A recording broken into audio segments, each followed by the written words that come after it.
नमस्कार मित्रांनो, काल बिग बॉस मराठीच्या घरातनं प्रभू शेळके या सदस्याची एक्झिट झाली. प्रभू घराबाहेर गेला. आता प्रभू जेव्हा घराबाहेर जात होता त्यावेळी त्याची काटा टीम ही ओक्साबोक्शी रडताना दिसत होती. विशेष करून त्याची तन्वीताई ही प्रचंड भावूक झाले होते, प्रचंड रडताना दिसत होती. तन्वी सोबतच दीपाली सैद ही देखील इमोशनल झाली होती. राकेश बापट हा देखील इमोशनल झाला होता. नव्याने दाखल झालेली रेवा कौरशे ही देखील थोडीफार इमोशनल झालेली पाहायला मिळाली. म्हणजे एकंदरीत प्रभू घराबाहेर जात असताना त्याची काटा टीम प्रचंड इमोशनल झाली होती. विशेष म्हणजे तन्वी कोलते. आता प्रभू घराबाहेर गेल्यानंतर सोशल मीडियावर संमिश्र प्रतिक्रिया पाहायला मिळतात. काही लोक सांगतात की प्रभूचं जे इलेक्शन आहे ते फेअरच आहे. प्रभूचा बिग बॉसच्या घरामध्ये अजिबात गेम नव्हता. काट्यामध्ये लपून तो गेम खेळत होता किंवा काटा ग्रुप त्याला सपोर्ट करत होता म्हणून तो पुढेपर्यंत आला, असा काहींनी आरोप लावलाय. तर काही लोक सांगतात की प्रभूचा गेम होता, तो प्रत्येक ठिकाणी आपले मुद्दे मांडायचा. त्याचं इलेक्शन हे अनफेअर आहे, तो पुढेपर्यंत जायला हवा होता, असं काही लोकांनी सांगितलंय. म्हणजे सोशल मीडियावर प्रभूच्या इलेक्शन बद्दल संमिश्र प्रतिक्रिया पाहायला मिळतात. अशातच काही लोकांनी थेट काटा टीमवरतीच आरोप लावले की या लोकांमुळेच, यांच्या इगोमुळेच प्रभू आज घराबाहेर गेला. खरं तर तन्वीला संधी होती. तन्वी प्रभूला कॅप्टन करू शकत होती, परंतु तिचा इगो आड आला.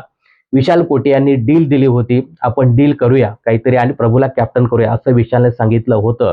परंतु तन्वीताईचा इगो आड आला आणि तन्वीने त्याला कॅप्टन होऊ दिलं नाही.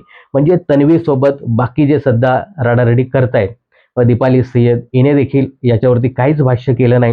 ही देखील विशालला सांगू शकत होती की बाबा आपण डील करूया आणि प्रभूला कॅप्टन करूया. यासोबतच आरबी हा देखील सांगू शकत होता. परंतु आता हे लोक इमोशनल होत आहेत. परंतु जेव्हा डील करण्याची गोष्ट किंवा प्रभूला कॅप्टन करायची गोष्ट होती, संधी होती, त्यावेळी हे लोक काहीच बोलले नाही. खरं तर याच लोकांमुळे आज प्रभू घराबाहेर गेलाय असंही बोललं जाते. आणि एवढंच नाही तर हेही सांगितलं जाते की तन्वीताई जी काही रडते, तन्वीला आता कळून चुकले की माझ्यामुळेच प्रभू हा घराबाहेर गेलाय आणि काटा टीमने प्रभूचा वापर करून घेतलाय गेमसाठी, नंबरसाठी, असाही काही लोकांनी आरोप केलाय. आता याच्यामध्ये किती तथ्य आहे हे माहिती नाही, परंतु प्रेक्षक सरळ सरळ आरोप करताना दिसत आहेत की जर प्रभूला कॅप्टन केलं असतं तर आज प्रभू सेफ असता, त्याला इम्युनिटी मिळाली असती आणि तो घराबाहेर गेला नसता.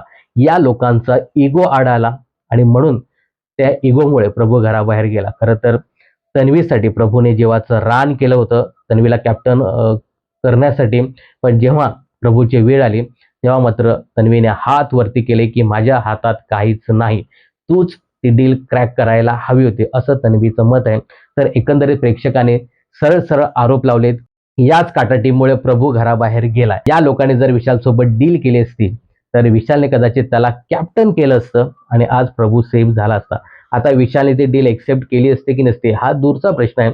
पण हे लोक एका शब्दाने देखील बोलले नाही प्रभूसाठी, आपल्या टीम मेंबर्ससाठी.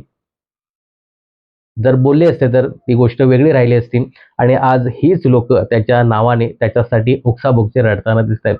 तर हे कुठेतरी फेक आहे असं प्रेक्षकांचं मत आहे.